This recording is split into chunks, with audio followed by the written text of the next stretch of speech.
രാമ രാമ രാമ ഹരേ ഹരേ ഹരേ കൃഷ്ണ കൃഷ്ണ കൃഷ്ണ ഹരേ ഹരേ ഹരേ രാമ രാമ രാമ ഹരേ ഹരേ ഹരേ കൃഷ്ണ കൃഷ്ണ കൃഷ്ണ ഹരേ ഹരേ ഹരേ രാമ രാമ രാമ ഹരേ ഹരേ ഹരേ കൃഷ്ണ കൃഷ്ണ കൃഷ്ണ ഹരേ ഹരേ ഹരേ രാമ രാമ രാമ ഹരേ ഹരേ ഹരേ കൃഷ്ണ മാതാജി പ്രണാമം.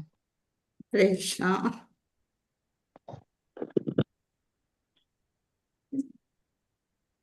ഹരേ കൃഷ്ണ കൃഷ്ണ കൃഷ്ണ ഹരേ ഹരേ. ഓം നമോ ഭഗവതേ വാസുദേവായ. ഓം നമോ ഭഗവതേ വാസുദേവായ. ഓം നമോ ഭഗവതേ വാസുദേവായ. ഓം അജ്ഞാനതിമിരാന്ധസ്യ ജ്ഞാനാഞ്ജനശലാകയ ചക്ഷുരുന്മീലിതം യേന തസ്മൈ ശ്രീഗുരവേ നമഃ. ശ്രീചൈതന്യമനോഭീഷ്ടം സ്ഥാപിതം യേന ഭൂതലേ സ്വയം രൂപകഥാ മഹ്യം ദദാതി സ്വപദാന്തികം. വന്ദേഹം ശ്രീഗുരോൻ ശ്രീയുതപദകമലം ശ്രീഗുരോൻ വൈഷ്ണവാംശ്ച ശ്രീരൂപം സാഗ്രജാതം സഹഗണ രഘുനാഥാന്വിതം തം സജീവം സാദ്വൈതം സാവധൂതം പരിജനസഹിതം കൃഷ്ണചൈതന്യദേവം ശ്രീരാധാകൃഷ്ണപാദാൻ സഹഗണ ലളിതാ ശ്രീവിശാഖാന്വിതാംശ. ഹേ കൃഷ്ണ കരുണാ സിന്ധോ ദീനബന്ധോ ജഗത്പദേ ഗോപേശ ഗോപികാന്ത രാധാകാന്ത നമോസ്തുതേ. തപ്തകാഞ്ചന ഗൗരാംഗീ രാധേ വൃന്ദാവനേശ്വരി വൃഷഭാനുസുതേ ദേവി പ്രണമാമി ഹരിപ്രിയേ. വാഞ്ചാകൽപതരുഭ്യശ്ച കൃപാസിന്ധുഭ്യൈവ പതിതാനാം പാവനേഭ്യോ വൈഷ്ണവേഭ്യോ നമോ നമഃ. നമാവോ വിഷ്ണുപാദായ കൃഷ്ണപൃഷ്ഠായ ഭൂതലേ ശ്രീമതേ ജയപതാക സ്വാമിനിധി നാമിനെ. നമാചാര്യപാദായ നിതായ കൃപാപ്രദായിനെ ഗൗരകഥാമതായ നഗരഗ്രാമതാരിണേ. നമാവോ വിഷ്ണുപാദായ കൃഷ്ണപൃഷ്ഠായ ഭൂതലേ ശ്രീമതേ ഭക്തിവേദാന്ത സ്വാമിനിധി നാമിനെ. നമസ്തേ സരസ്വതേ ദേവേ ഗൗരവാണി പ്രചാരിണേ നിർവിശേഷ ശൂന്യവാദി പാശ്ചാത്യദേശധാരിണേ. ജയ ശ്രീകൃഷ്ണ ചൈതന്യ പ്രഭു നിത്യാനന്ദ ശ്രീ അദ്വൈത ഗദാധര ശ്രീവാസാദി ഗൗരഭക്തവൃന്ദ. ഹരേ കൃഷ്ണ കൃഷ്ണ കൃഷ്ണ ഹരേ ഹരേ ഹരേ രാമ രാമ രാമ ഹരേ ഹരേ. ഹരേ കൃഷ്ണ കൃഷ്ണ കൃഷ്ണ ഹരേ ഹരേ ഹരേ രാമ രാമ രാമ ഹരേ ഹരേ.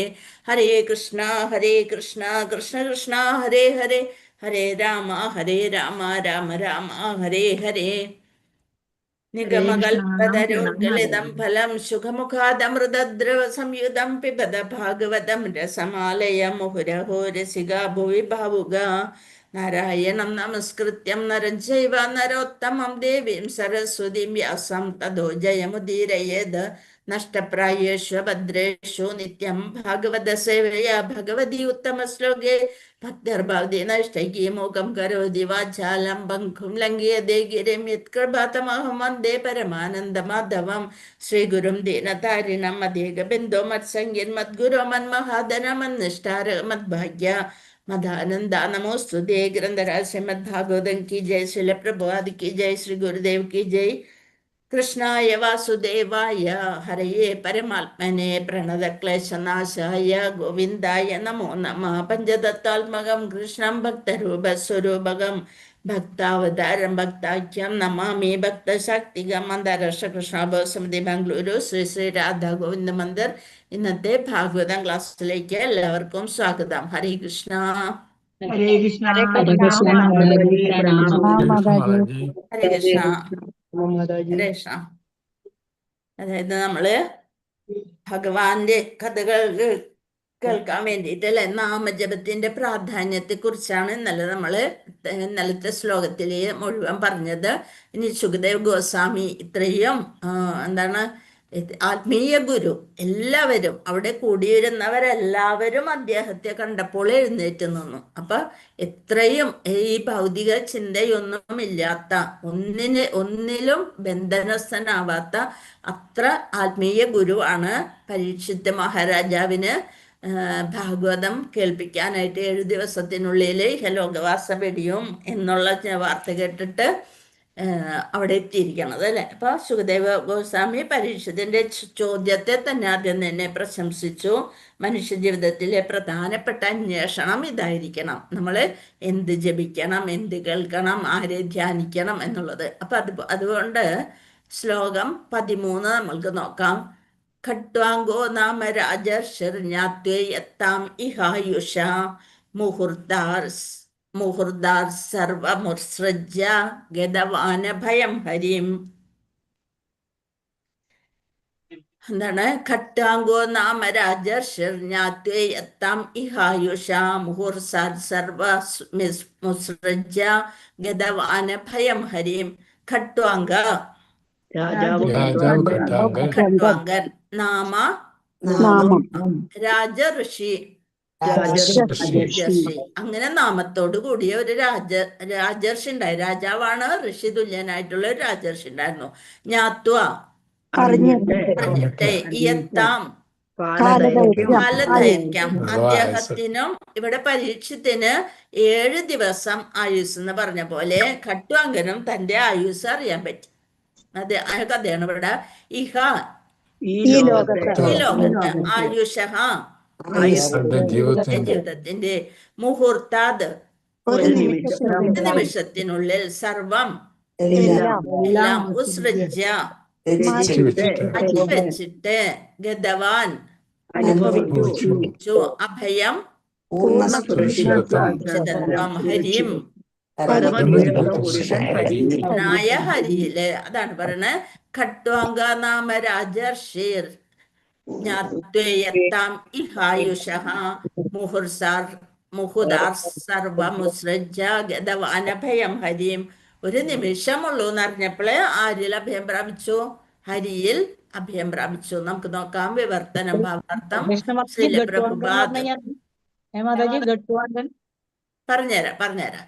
വിവർത്തനം ഭാവാർത്ഥം ശ്രീലപ്രഭുപാദ്. ഒരു നിമിഷ നേരത്തേക്കുള്ള ആയുസ് മാത്രമേ തനിക്ക് അവശേഷിക്കുന്നുള്ളൂവെന്ന് അറിഞ്ഞ രാജർഷി ഖട്വാംഗൻ തൽക്ഷണം എല്ലാ ഭൗതിക പ്രവർത്തനങ്ങളിൽ നിന്നും സ്വതന്ത്രനാവുകയും പരമരക്ഷയായ അഥവാ പരമ അഭയസ്ഥാനമായ പരമദിവ്യോത്തമ പുരുഷൻ ഹരിയെ അഭയം പ്രാപിച്ചു. അപ്പൊ എല്ലാവരുടെയും അഭയസ്ഥാനം ഏതാണ്? പരമദിവ്യോത്തമ പുരുഷനായ ഭഗവാൻ ഹരി. അതായത് ഖട്വാംഗ മഹാരാജാവിന്റെ കഥ ശ്രീമദ് ഭാഗവതത്തിൽ തന്നെ നമ്മൾക്ക് 9ാമത്തെ സ്കന്ധത്തില് 9ാമത്തെ അധ്യായത്തിൽ വിശദമായിട്ട് പറയുന്നുണ്ട്. ഖട്വാംഗ എന്ന് പറയുന്നത് എന്താണ്? ദേവന്മാരെ സഹായിച്ച ഒരു രാജാവാണ് ഖട്വാംഗൻ. ഖട്വാംഗൻ സൂര്യവംശത്തിലെ മഹാനായ രാജാവായിരുന്നു. ധർമ്മനിഷ്ഠനായിരുന്നു, പരാക്രമശാലിയായിരുന്നു, ഭഗവത് ഭക്തനുമായിരുന്നു. അപ്പൊ പണ്ടൊക്കെ ഈ ലോകത്ത് നിന്ന് ദേവന്മാരെ സഹായിക്കാനായിട്ട് രാജാക്കന്മാരെ അങ്ങോട്ട് പോകും. ഇപ്പൊ അർജുനന്റെ കഥ നമ്മൾ കേട്ടു അല്ലെ. അവിടെ പോയിട്ട് ഇന്ദ്രന്റെ ആയുധം പാശുപതാസ്ത്രമൊക്കെ സ്വീകരിച്ചു വന്നു. അതുപോലെ ഒരിക്കൽ ദേവന്മാരും അസുരന്മാരും തമ്മിൽ ഭയങ്കര യുദ്ധം നടന്നു. അപ്പൊ ദേവന്മാരെന്ത് ചെയ്തു? ഖട്വാംഗ മഹാരാജാവിനോട് സഹായം അഭ്യർത്ഥിച്ചു. അദ്ദേഹം വളരെ പരാക്രമശാലിയായ സൂര്യവംശത്തിലെ ഒരു രാജാവായിരുന്നു. അപ്പൊ അദ്ദേഹം അവരുടെ പക്ഷത്ത് നിന്ന്, ദേവന്മാരുടെ പക്ഷത്ത് നിന്ന് യുദ്ധം ചെയ്ത് ദേവന്മാർക്കൊക്കെ വിജയം നേടിക്കൊടുത്തു. അപ്പൊ ദേവന്മാര് ആ സന്തോഷത്തില് എന്ത് ചെയ്തു? എന്ത് വരം വേണമെങ്കിലും തരാമെന്ന് പറഞ്ഞു. യുദ്ധത്തിന് ശേഷം ദേവന്മാർ വളരെ സന്തോഷിച്ച് രാജാവിനോട് പറഞ്ഞു, അങ്ങേക്ക് ഇഷ്ടമുള്ള ഒരു വരം ചോദിക്കൂ എന്ന് പറഞ്ഞു. അപ്പൊ ദേവലോകത്തിലെ സുഖ സൗകര്യങ്ങളും ഒക്കെ മനസ്സിലാക്കി കഴിഞ്ഞു. അപ്പൊ നമ്മളാണെന്നുണ്ടെങ്കിൽ പറയും, ഞാൻ താഴിലേക്ക് പോണില്ല, എനിക്ക് ഇവിടെ ഒരു 10 സെന്റ് ഇവിടെ ശരിയാക്കി തരാൻ പറഞ്ഞുകൊണ്ട് നമ്മൾ അവിടെ കൂടാൻ നോക്കും അല്ലെ. പക്ഷെ ഖട്വാംഗൻ എന്താ ചോദിച്ചത്? ഭൗതിക സമ്പത്തോ സ്വർഗസുഖമോ ഒന്നും ചോദിച്ചില്ല. പകരം ഒരു ചോദ്യം ചോദിച്ചു, എനിക്കിനി എത്ര ആയുസ്സുണ്ട്?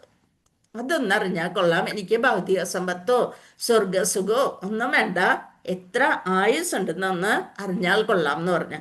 അപ്പൊ ദേവന്മാര് സത്യം പറഞ്ഞു. എന്താ പറഞ്ഞത്? ഒരു മുഹൂർത്തം മാത്രം, ഒരു മുഹൂർത്തം ആയുസേ ഉള്ളൂ. അത് സ്വർഗലോകത്തിലെ ഒരു മുഹൂർത്തമാണ്. അപ്പൊ നമ്മുടെ ഇവിടെയാണെങ്കിൽ കുറച്ചധികം ഉണ്ട്. പക്ഷെ അത് കേട്ടപ്പോ ഒരു മുഹൂർത്തം എന്ന് പറഞ്ഞപ്പോള്, അതായത് 48 മിനിറ്റ് എന്നാണ് പരമ്പരാഗതമായിട്ടുള്ള കണക്ക്. അപ്പൊ രാജാവ് എന്ത് ചെയ്തു? സ്വർഗത്തിൽ തുടരാൻ ആഗ്രഹിച്ചില്ല. ഭൂമിയിൽ വന്നാലല്ലേ മരിക്കണ്ടു, അവിടെ അമരത്വല്ലേ. വേറെ വല്ലവരാണെങ്കിലോ ശരി എന്നാ ഞാൻ ഒട്ടും പോണില്ല പറയൂ അല്ലേ, ഇനി ഞാൻ പോണില്ല എന്ന് പറഞ്ഞുകൊണ്ട് അവിടെ കൂടും. പക്ഷേ ഖട്വാങ്കൻ എന്ത് പറഞ്ഞു? സ്വർഗത്തിൽ തുടരാൻ ആഗ്രഹിച്ചില്ല. ഉടനെ അദ്ദേഹം ഭൂമിയിലേക്ക് മടങ്ങി. ശേഷിച്ച ചെറിയ സമയം അദ്ദേഹം എല്ലാ ഭൗതിക ആസക്തികളും ഉപേക്ഷിച്ച് മനസ്സ് പൂർണ്ണമായി ഭഗവാനിൽ അർപ്പിച്ച് ഏകാഗ്രമാക്കി. ഭൂമിക്ക് അത്രയും അധികം പ്രത്യേകതയുണ്ട്. ഭഗവാനില് അർപ്പിക്കാനും ഭഗവാനെ സ്മരിക്കാനും ഒക്കെ അത്രയും ഇത് കിട്ടും. മനസ്സ് പൂർണ്ണമായി ഭഗവാനിൽ ഏകാഗ്രമാക്കി ശ്രീഹരിയെ ശരണം പ്രാപിച്ച് ഭക്തിയോഗത്തിൽ ലയിച്ചു. അപ്പൊ എന്തായി? അങ്ങനെ അദ്ദേഹം ഭഗവത് ധാമം പോക്കി എന്നാണ് പറയുന്നത് അല്ലെ. ശ്രീല പ്രഭുപാദര് ഇടയ്ക്കിടയ്ക്ക് ഈ കഥ നമ്മൾക്ക് ഇത് ഭാവാർത്ഥത്തിലൂടെ പറയാറുണ്ട്. അപ്പൊ മരണം എപ്പോൾ വരുമെന്ന് നമുക്കറിയില്ല. ചില അത്രയും ശുദ്ധഭക്തർക്ക് അവര് അറിഞ്ഞിരുന്നു അന്നൊക്കെ. അപ്പൊ വാർദ്ധക്യത്തിൽ വാർദ്ധക്യമാകുമ്പോഴാണ് നമ്മൾ ഭക്തി തുടരാം എന്നൊക്കെ വിചാരിച്ചിരിക്കണം അല്ലെ. മക്കളും ഒക്കെ പറയും ഇനി മക്കളുടെ കല്യാണമൊക്കെ കഴിയാനുണ്ട്, അതൊക്കെ കഴിയട്ടെ, അവർക്ക് കുട്ടികളും ഇതൊക്കെ കഴിയട്ടെ, എന്നിട്ട് അമ്മ എന്താണെന്ന് വെച്ചാൽ അപ്പൊ അമ്മനെ കൊണ്ടൊരാവശ്യമില്ല. പിന്നെ അപ്പൊ അമ്മ എന്താണെന്ന് വെച്ചാല് ഭക്തിമാർഗോ എന്ത് വേണേലും തുടങ്ങിക്കോ, നീ എന്ത് കണ്ടിട്ടാണ് ഇങ്ങനെയൊക്കെയാണ് അല്ലെ നമ്മളോട് ചോദിക്കുക. ഇപ്പൊ അങ്ങനെ ചെയ്യണമെന്ന് വല്ല കാര്യം ഉണ്ടാവും. അതായത് നമ്മൾക്ക് ഇനിയും കുറെ വയസ്സായി ആർക്കും വേണ്ടാത്ത ഒരു സമയം വരണ വരെ ഉണ്ടാവും. അപ്പൊ എന്തെങ്കിലും ആയിക്കോട്ടെ, അപ്പൊ വല്ല ആശ്രമത്തിൽ പോവേ അല്ലെങ്കിൽ വൃദ്ധസാനത്തിൽ പോകുമ്പോൾ അവിടെ ഇരുന്ന് നാമം ജപിച്ചോട്ടെ. ഇപ്പൊ ആരോഗ്യമുള്ള കാലത്ത് ഞങ്ങളെ നോക്കുക. അതാണ് അവരാവശ്യം. അതാണ് ഈ സ്നേഹത്തോടു കൂടി നമ്മളോട് പറയണത്. ഇതൊക്കെ നമ്മൾക്ക് അറിയാം, പക്ഷെ എന്താ ചെയ്യാല്ലേ. എന്നോട് അങ്ങനെയൊന്നും പറഞ്ഞിട്ടില്ല മാതാജി. ഹരേ കൃഷ്ണ, സന്തോഷം. അതാണ് ഇപ്പം മാതാജി ഭാഗ്യമുള്ളതെന്ന് പറയുന്നത്. അപ്പൊ ഭൗതിക സമ്പത്തിനേക്കാൾ വിലയേറിയത് കൃഷ്ണഭക്തിയാണ്. അപ്പൊ അതുകൊണ്ട് നമ്മള് എല്ലാത്തിൽ നിന്നും വിരക്തി നേടാനായിട്ട് ശ്രമിക്കണം. അപ്പോൾ ഒരു നിമിഷം പോലും കൃഷ്ണ സ്മരണയിൽ ചെലവഴിച്ചാൽ അത് അമൂല്യമാണ്. ഖട്വാങ്കന്റെ കഥ വെച്ച് നോക്കുമ്പോൾ ഒരു നിമിഷം 48 മിനിറ്റ് കിട്ടിയുള്ളൂ. ആ നിമിഷം കൊണ്ട് ഭഗവാനെ സ്മരിച്ചപ്പോൾ ഭഗവാനിലേക്ക് എത്തിപ്പെട്ടു. അതാണ് എന്ത്? ഭഗവാന്റെ കാരുണ്യം. ഭഗവാന്റെ കാരുണ്യമാണ് അത്. അതാണ് ഇതിലുള്ള കഥ. ഇതിൽ വേണമെങ്കിൽ ഭാവാർത്ഥത്തിൽ ഉണ്ടാവും, നമുക്ക് നോക്കാം. ഉത്തരവാദിത്തമുള്ള ഒരു വ്യക്തി മനുഷ്യ ജീവിതത്തിന്റെ പരമവും പ്രധാനവുമായ കർത്തവ്യത്തെക്കുറിച്ച് എപ്പോഴും ബോധവാനായിരിക്കണം. നമ്മുടെ കർത്തവ്യം എന്താണ് ആയിരിക്കണം നമ്മുടെ കർത്തവ്യം? ഭഗവാനെ എപ്പോഴും നമ്മുടെ ധർമ്മം അല്ലെ കർമ്മം ചെയ്യുന്നതിനിടയിൽ എപ്പോഴും ഭഗവാനെ സ്മരിച്ചുകൊണ്ടിരിക്കണം. സ്മരണം അതാണ് ഏറ്റവും. സ്മരണം ശ്രവണം ഏറ്റവും അത്യാവശ്യം. അപ്പൊ നമ്മൾ ശ്രവിച്ചാൽ മാത്രമേ സ്മരണം നടക്കുള്ളൂ. നമ്മൾ ഈ ഊഹാപോഹങ്ങളും അസൂയയും കുശുമ്പും TV സീരിയല് അതും ഇതൊക്കെ കേട്ട് അത് മാത്രം ചിന്തിക്കുള്ളൂ. പിന്നെ കിടന്നുറങ്ങുമ്പോഴും നമ്മുടെ ബോധമണ്ഡലത്തില് അതിങ്ങനെ വന്നുകൊണ്ടേയിരിക്കും. പിന്നെ എഴുന്നേറ്റ് വരുമ്പോ എന്നെ പറ്റിക്കണവരാണ് ചുറ്റുള്ളത്, അങ്ങനെയുള്ള ഒരു ബോധത്തിൽ നമ്മൾ വരും. അല്ല ഒരാളെയും വിശ്വാസമില്ലാത്ത എന്തിനാ വിശ്വസിക്കുന്നത്? നമ്മള് ഭഗവാനെ വിശ്വസിക്കുക, അങ്ങനെ വരിക. അപ്പൊ നോക്കുക, ഉത്തരവാദിത്തമുള്ള ഒരു വ്യക്തി മനുഷ്യ ജീവിതത്തിന്റെ പരമവും പ്രധാനവുമായ കർത്തവ്യത്തെക്കുറിച്ച് എപ്പോഴും ബോധവാനായിരിക്കണം. ഭൗതിക ജീവിതത്തിന്റെ അടിയന്തര ആവശ്യങ്ങൾ നിറവേറ്റിയാൽ എല്ലാമായി എന്ന ധാരണ ഒട്ടും ശരിയല്ല. അടുത്ത ജന്മത്തെ ശ്രേഷ്ഠമായ അവസ്ഥ പ്രാപ്യമാകും വിധം സ്വന്തം കർത്തവ്യ നിർവഹണത്തിൽ ഒരുവൻ ജാഗരൂകനായിരിക്കണം. പുറമെ കുറേ മായയുടെ പല അങ്ങോട്ടും ഇങ്ങോട്ടും പിടിവലിയൊക്കെ ഉണ്ടാകും. ഇതിലൊക്കെ നമ്മൾ എന്ത് ചെയ്യണം? നിസ്സംഗനായിട്ട്. പക്ഷെ ഇല്ലില്ല എനിക്ക് നാമം ജപിക്കണം എന്ന് പറഞ്ഞപ്പോ പോയി ഒരു മൂലയിലിരുന്ന് നാമം ജപിച്ചാൽ അതും ശരിയല്ല. അതൊക്കെ നമ്മളുടെ കർമ്മങ്ങളൊക്കെ നിർവഹിക്കുന്നതിന്റെ ഇടയിൽ എന്ത് വേണം? ജാഗരൂകനായിരിക്കണം. നമ്മുടെ ലക്ഷ്യം മറന്നു പോകരുത്. പരമവും പ്രധാനവുമായ കർത്തവ്യ നിർവഹണത്തിന് സ്വയം തയ്യാറാവുകയാണ് മാനവ ജീവിതത്തിന്റെ ലക്ഷ്യം. അതിനുവേണ്ടി നമ്മൾ സ്വയം തയ്യാറാവണം.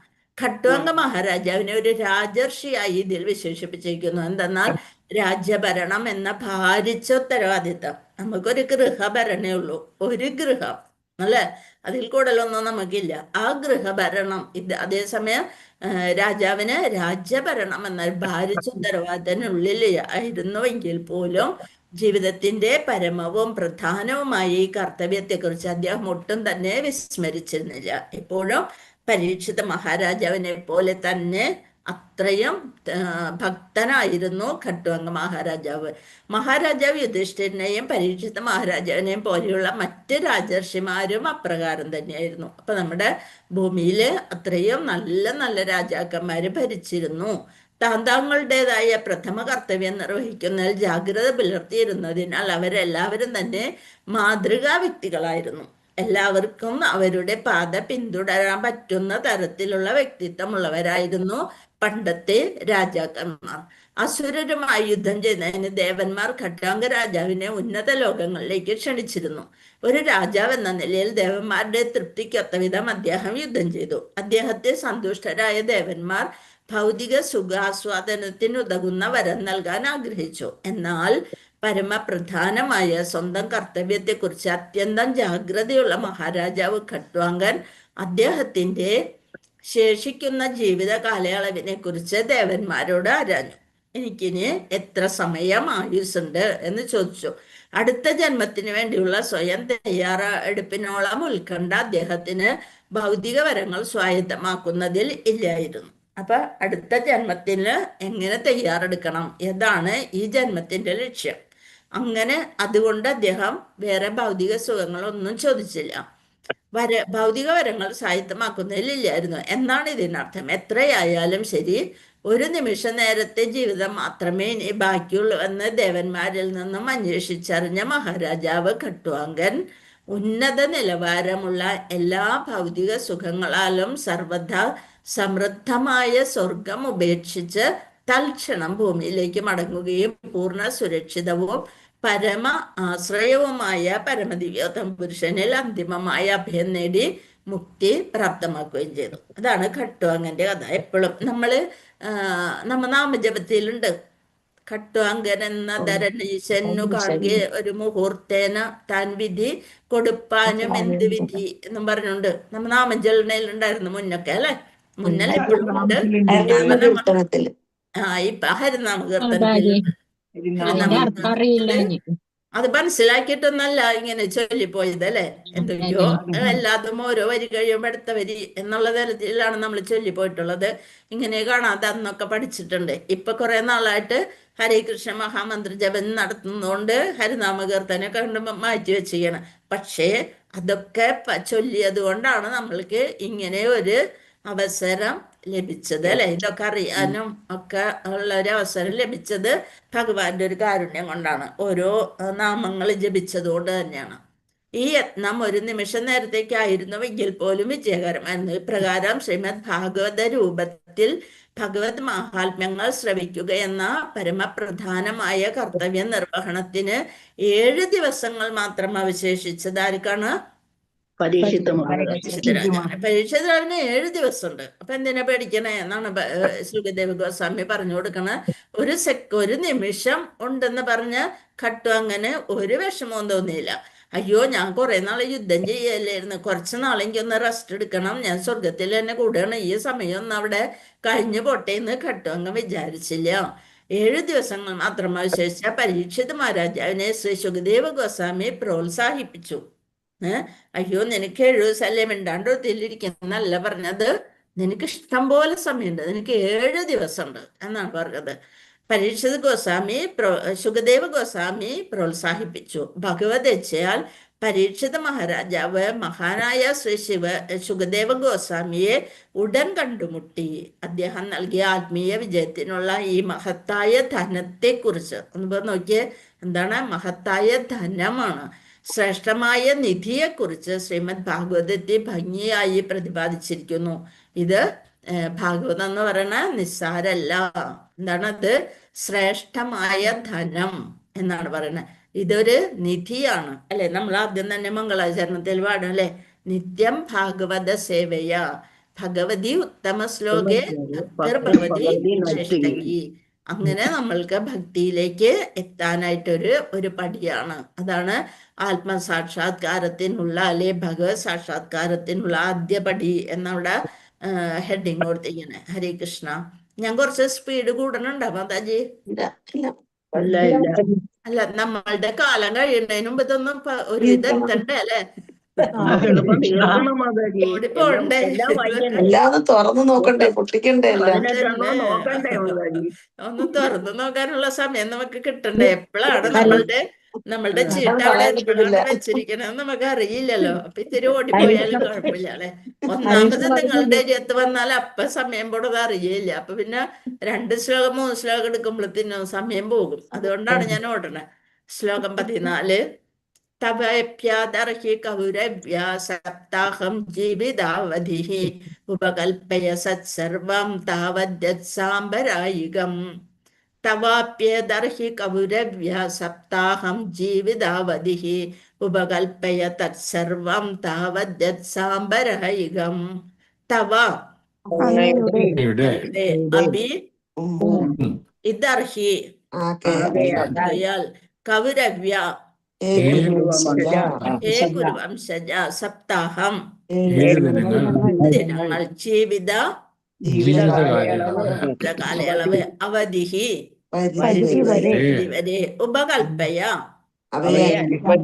അനുഷ്ഠിക്കുക തത്ത് സർവം താവത്ത് ഉള്ളിടത്തോളം കാലം യത്ത് ഇതെല്ലാം സാമ്പരായികം അടുത്ത ജന്മത്തിന് വേണ്ടിയുള്ള ക്രിയകൾ, അടുത്ത ജീവിതത്തിന് വേണ്ടിയുള്ളതായ അനുഷ്ഠാനങ്ങൾ. അടുത്ത ജീവിതത്തിന് വേണ്ടിയാണ് നമ്മളിവിടെ കിടന്ന് കഷ്ടപ്പെടേണ്ടത് അല്ലെ. അല്ലാണ്ട് നമ്മള് കാലത്ത് എഴുന്നേൽക്കുക, ചായ ഉണ്ടാക്കുക, ബ്രേക്ക്ഫാസ്റ്റ് കഴിഞ്ഞു, പാത്രം കഴുകി വെച്ചു, ഉച്ചയ്ക്ക് ഊണിനുള്ളത് നുറുക്കി, അത് കഴിഞ്ഞു, അത് കഴിഞ്ഞ് അതെല്ലാരെ വയറ്റിലും ആക്കി കഴിഞ്ഞ് വീണ്ടും ആ പാത്രങ്ങൾ കഴുകുക, വീണ്ടും അത് ചെയ്യുക. അങ്ങനെ അങ്ങനെ നമ്മളെ ജീവിതം അങ്ങനെ തീർന്നു പോവുകയാണ്. ഇവിടെ ഒരു പ്രഭു മാത്രമുണ്ട് ഒരു സന്തോഷത്തോടു കൂടി ഈ അടുക്കളപ്പണിയൊന്നും ഇല്ലാണ്ടിരുന്ന് ഭാഗവതം വായിക്കണത് അല്ലെ. അടുത്ത ജീവിതം അല്ല വേറെ പ്രഭുണ്ട്, അജയ് ഘോഷ് പ്രഭു ഉണ്ട്. ഹരേ കൃഷ്ണ. അവരൊക്കെ നമ്മുടെ കഷ്ടപ്പാട് വല്ലതും അറിയുന്നുണ്ടോ? അടുത്ത ജീവിതത്തിന് വേണ്ടിയുള്ളതായ അനുഷ്ഠാനങ്ങൾ. വിവർത്തനം ഭാവാർത്ഥം ശിലപ്രഭുവാദ് ജയ് ശിലപ്രഭുവാദ്. അല്ലയോ പരീക്ഷിത മഹാരാജാവേ, ഇപ്പോൾ അങ്ങയുടെ ജീവിത ദൈർഘ്യം 7 ദിനങ്ങളായി നിശ്ചയിക്കപ്പെട്ടിരിക്കുന്നു. ആകയാൽ ഈ കാലയളവിൽ അങ്ങയുടെ അടുത്ത ജീവിതത്തിന്റെ ശ്രേഷ്ഠമായ ലക്ഷ്യത്തിന് വേണ്ടുന്ന എല്ലാവിധ അനുഷ്ഠാനങ്ങളും നിർവഹിക്കാൻ അങ്ങേക്ക് കഴിയും. ഭഗവാനില് എത്തിപ്പെടാൻ ഒരു സെക്കൻഡ്, ഒരു നിമിഷം മാത്രം മതിയായിട്ടുള്ള രാജർഷിമാര് ഭരിച്ച ഭാരതമാണ്. അപ്പൊ അതുകൊണ്ട് അങ്ങേക്ക് 7 ദിനങ്ങൾ പറഞ്ഞിട്ടുണ്ട്. ആ സമയം കൊണ്ട് അങ്ങേക്ക് അടുത്ത ജന്മത്തിലേക്ക് എങ്ങനെ ആയിരിക്കണം, ഭഗവാനെ ഇവിടെ വെച്ച് സേവിക്കണോ അതോ ഭഗവാന്റെ ഗോലോകത്തിൽ എത്തിയിട്ട് സേവിക്കണോ എന്ന് അങ്ങ് തന്നെ തീരുമാനിക്കുക. എല്ലാവിധ അനുഷ്ഠാനങ്ങളും നിർവഹിക്കാൻ അങ്ങേക്ക് കഴിയും. ഭാവാർത്ഥം ശിലപ്രഭുവാദ് ജയ് ശിലപ്രഭുവാദ്. വളരെ ചുരുങ്ങിയ സമയത്തിനുള്ളിൽ അടുത്ത ജീവിതത്തിലേക്ക് സ്വയം തയ്യാറെടുത്ത ഖട്വാംഗ മഹാരാജാവിനെ ദൃഷ്ടാന്തമായി എടുത്ത് ഉദ്ധരിച്ച ശേഷം അത് എക്സാമ്പിൾ ആയിട്ട് എടുത്തിട്ട് പരീക്ഷിത മഹാരാജാവിന് ഇനിയും 7 ദിനങ്ങൾ കൂടി അവശേഷിക്കുന്നതിനാൽ അടുത്ത ജന്മത്തിലേക്ക് സ്വയം സജ്ജനാകാൻ ലഭ്യമായ ജീവിത കാലാവധിയുടെ ആനുകൂല്യം പ്രയോജനപ്പെടുത്തുവാൻ നിഷ്പ്രയാസം കഴിയുമെന്ന് ഉറപ്പായി പറഞ്ഞുകൊണ്ട് ശ്രീ സുഖദേവ് ഗോസ്വാമി അദ്ദേഹത്തെ പ്രോത്സാഹിപ്പിച്ചു. എന്തൊരു വലിയ സെന്റൻസ് ആണ് അല്ലെ. പക്ഷെ മനസ്സിലായല്ലോ. അതായത് 1 സെക്കൻഡുള്ള ഖട്വാംഗന്റെ എക്സാമ്പിൾ പറഞ്ഞുകൊണ്ട് നമ്മൾക്ക് 7 ദിനമുണ്ട്. അതുകൊണ്ട് ഒട്ടും പേടിക്കണ്ട. ഇവിടെ കൂടിയിരിക്കുന്നവർക്കും എല്ലാവർക്കും അതിന്റെ ആനുകൂല്യം കിട്ടും. അതിനു വേണ്ടിയാണ് 7 ദിവസം തന്നിരിക്കുന്നത്. അതുകൊണ്ട് പ്രയോജനപ്പെടുത്താൻ നിഷ്പ്രയാസം കഴിയുമെന്ന് ഉറപ്പായി പറഞ്ഞുകൊണ്ട് ശ്രീ സുഖദേവ് ഗോസ്വാമി അദ്ദേഹത്തെ പ്രോത്സാഹിപ്പിച്ചു. സുഖദേവ് ഗോസ്വാമി പരീക്ഷിത് മഹാരാജാവ് ചോദിച്ചത് പരീക്ഷിത് മഹാരാജാവിന് വേണ്ടി മാത്രമല്ല, എല്ലാവർക്കും ജീവിത അവസാനം അല്ലെങ്കിൽ ജീവിതത്തില് എന്താണ് ലക്ഷ്യം, ആരെ ജപിക്കണം, ആരെ സ്മരിക്കണം, എന്ത് ജപിക്കണം എന്നൊക്കെ ചോദിച്ചത്. അപ്പൊ അതെല്ലാവർക്കും വേണ്ടിയിട്ട് നല്ലൊരു ആധ്യാത്മിക ഗുരുവിനെയും കിട്ടിയല്ലേ. അപ്പൊ നോക്കുക, പരീക്ഷിത മഹാരാജാവിന്റെ ജീവിതത്തിൽ അവശേഷിക്കുന്ന 7 ദിനങ്ങളിൽ അദ്ദേഹം ഭഗവാന്റെ ശബ്ദ പ്രാതിനിധ്യത്തിന്റെ ആശ്രയമെടുത്ത് സ്വയം മുക്തനാകണമെന്ന് ശ്രീ സുഖദേവ ഗോസ്വാമി അദ്ദേഹത്തെ പരോക്ഷമായി അറിയിക്കുകയും ചെയ്തു. ശബ്ദപ്രാതിനിധ്യം. എന്താണ് അവിടെ ശബ്ദപ്രാതിനിധ്യം എന്ന് പറയാൻ കാരണം? നാമസങ്കീർത്തനല്ലേ ശ്രവണം അല്ല ശ്രവണം.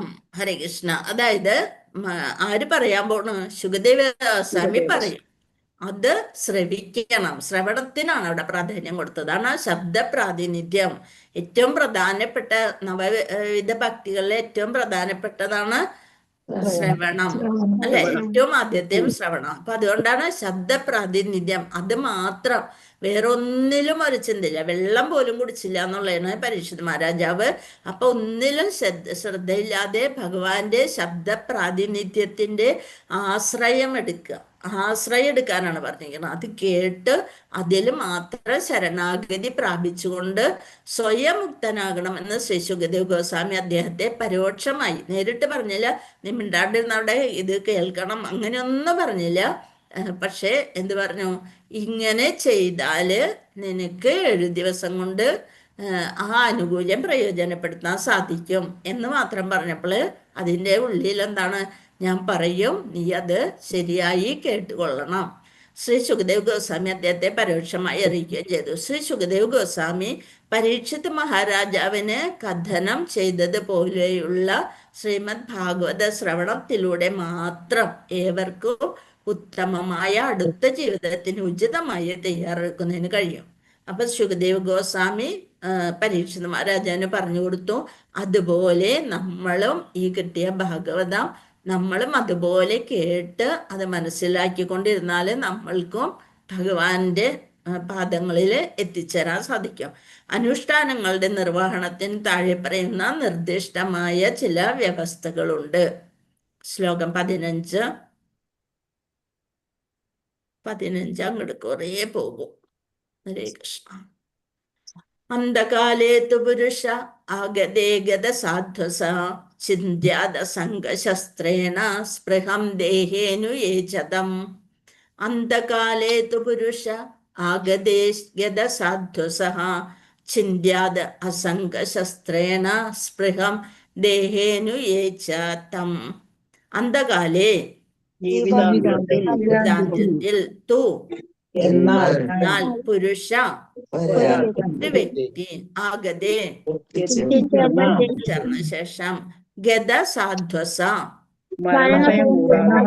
ഭയം കൂടാതെ ചിന്ത്യാത് തീർച്ചയായും വിച്ഛേദിക്കണം അസംഗ ഇല്ലാത്ത അവസ്ഥ ശസ്ത്രേണ വിധത്താൽ സ്പൃഹാം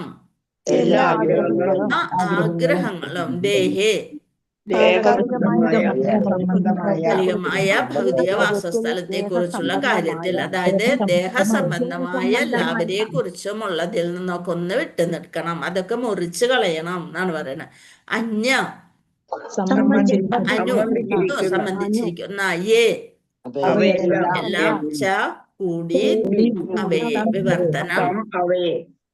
വിവർത്തനം ഭവാർത്ഥം ശല്യപ്രഭുവാദ്. വിവർത്തനം കൂടി വായിച്ചിട്ട് നമുക്ക് നിർത്താം. ജീവിതത്തിന്റെ അന്ത്യഘട്ടത്തിൽ ഒരുവന് മരണത്തെ കൂസാത്ത നിർഭയത്വം ഉണ്ടായിരിക്കണം. മരിച്ചോട്ടെ, ജനിച്ചാൽ എന്തായാലും മരിക്കണം. ഏത് ഗുഹയിൽ പോയി ഒളിച്ചാലും നമ്മൾ മരിക്കണം. ജനിക്കുന്നത് മരിക്കാൻ വേണ്ടിയിട്ടാണ് എന്നുള്ളൊരു ഇതാണ് അല്ലെ.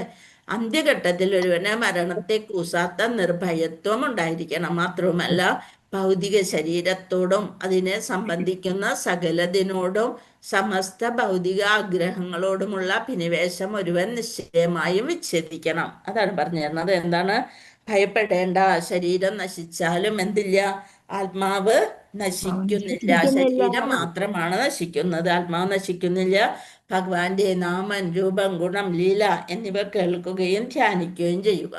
അപ്പൊ ഇതിൽ നിന്ന് എന്ത് മനസ്സിലാക്കാം? മനുഷ്യ ശരീരം എന്ന് പറയണത്, അല്ലെ മനുഷ്യ ജീവിതം എന്ന് പറയണ ഇത് മാത്രം, ശരീരം നശ്വരമാണ്, ആത്മാവ് അനശ്വരമാണ്. ആ ഉള്ള സമയം എന്തിനു വേണ്ടി ഉപയോഗിക്കാനാണ് പറയുന്നത്? ഭഗവത് സ്മരണയ്ക്കായി ഉപയോഗിക്കാം. അപ്പൊ മരണസമയത്ത് നാരായണ സ്മരണയാണ് ജീവിത വിജയം തന്നെയുള്ളത് അല്ലെ. ഭഗവാനെ കുറിച്ച് സ്മരിക്കാനുള്ള അവസരം ഏതിലൂടെ കിട്ടും? ശ്രവണത്തിലൂടെ ലഭിക്കും.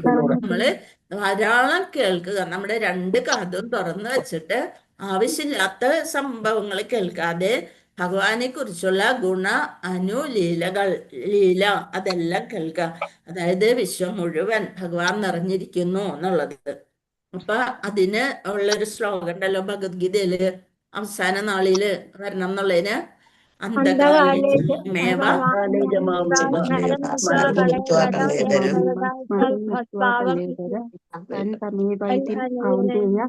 ഹരേ കൃഷ്ണ.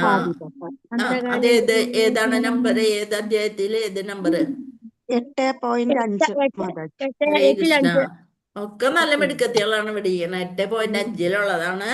അന്തകാലേച്ച മാമേവ സ്മരമുക്ത കളേവരം എപ്രയാതി സമദ്ഭാവം യാതി നാസ്ത്യത്ര സംശയ. മരണസമയത്ത് എന്നെ സ്മരിച്ചുകൊണ്ട് ശരീരം ഉപേക്ഷിക്കുന്നവൻ എവിടെ എത്തും?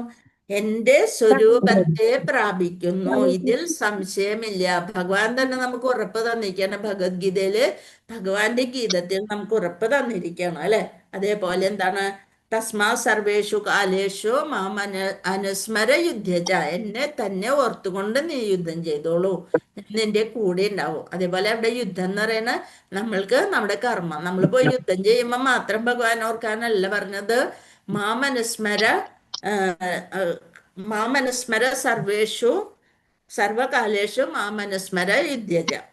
തസ്മാത് സർവേഷു കാലേഷു മാമനുസ്മര യുദ്ധജ എന്ന് പറഞ്ഞ് 8-ാമത്തെ അധ്യായത്തിൽ തന്നെ 7-ാമത്തെ ശ്ലോകം ഉണ്ട് അല്ലെ. എല്ലാ സമയത്തും എന്നെ സ്മരിച്ചുകൊണ്ട് നിന്റെ കർത്തവ്യം ചെയ്യുക.